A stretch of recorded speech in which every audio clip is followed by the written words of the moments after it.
Many years ago, Martin Campbell's movie Green Lantern was supposed to be a starting point for the DC universe. It was intended to pave the way for Justice League, and even have a brief appearance by Henry Cavill's Superman at the end. But then things began to stall at the production stage, and the filmmakers had to quickly abandon many ideas. They removed all references to other superheroes, and Green Lantern became one of 2011's biggest failures. They first attempted to make the movie back in the late 90s. Following Batman Forever's success, Warner Brothers worked on several superhero movies at once. They even tried to get Quentin Tarantino and Kevin Smith to direct the movie about Green Lantern, but both declined such a flattering offer. After the huge box office failure of Batman and Robin, the studio had to cancel all of its projects in the late 90s. Nicolas Cage and other individuals who wanted to run around in bright costumes were sent home. The studio returned to Green Lantern only after the release of Christopher Nolan's Batman Begins. Although the movie wasn't a big box office success, the feedback from critics and audiences showed that Batman and Robin's failure was a thing of the past. The studio considered several candidates to direct Green Lantern. Evan David Goyer, whose Blade Trinity just bombed at the box office, showed interest in the project. The studio offered Goyer the opportunity to direct the movie, but he declined because Warner Brothers was also working on The Flash at the time, and Goyer preferred that project. Thus, Martin Campbell was chosen as the movie's director. Campbell was never a famous director, so his name was unfamiliar to many, but he had numerous box office hits. He directed 2 James Bond films, GoldenEye and Casino Royale, and also worked on The Mask of Zorro and Vertical Limit. And although his career had some poorly rated movies like No Escape and The Legend of Zorro, Campbell could still be considered a solid filmmaker. Shortly after signing the contract, Campbell pushed for Bradley Cooper to play the main character. The director firmly believed that Bradley was the only actor who could be the perfect Green Lantern. Today, the studio's refusal to cast Cooper may seem strange, but in 2009, when pre-production on Green Lantern was just getting started, Bradley Cooper was basically a no-name. Warner Brothers hasn't yet released The Hangover, a comedy that no one at the studio believed in. Besides that, Cooper only had a couple of supporting roles in movies like Yes Man and Wedding Crashers. Additionally, he was part of the creepy All About Steve with Sandra Bullock, whose release was delayed multiple times, reportedly due to its incredible quality. That is, Ryan Reynolds did not seem like a weird choice.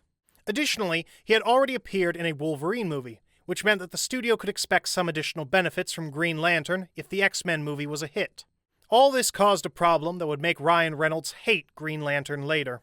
Some people may think that Ryan hates on the movie because it failed, but that is not true. Well, not entirely true.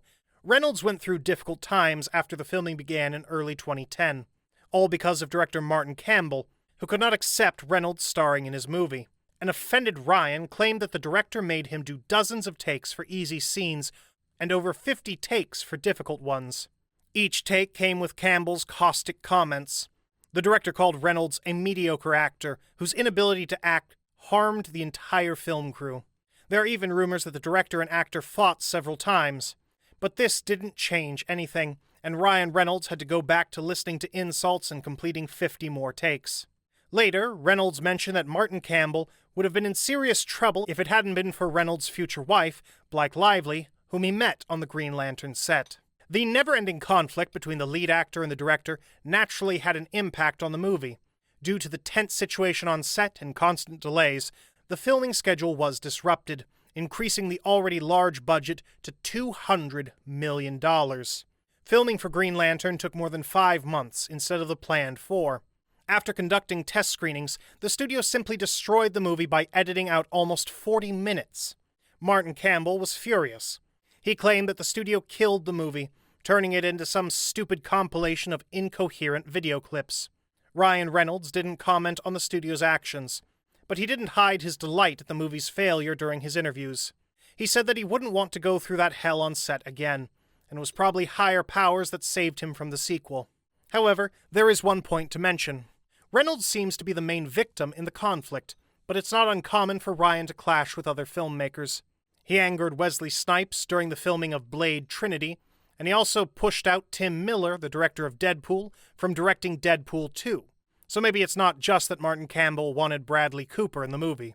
Despite having a $200 million budget, the movie only made $116 million at the American box office. The global box office brought another $103 million. Multiple sources reported that the studio lost over $150 million on the movie. The studio quickly canceled the sequel and forgot about the Green Lantern Corps for many years. Unfortunately, we'll never know what would have happened to all the Reynolds and Campbell interviews if Green Lantern had become a big box office hit. By the way, the action film's failure had a significant impact on Campbell's career. The director was out of the spotlight for 6 years. In 2017, he returned with the movie The Foreigner, which did fairly well at the box office considering its low budget.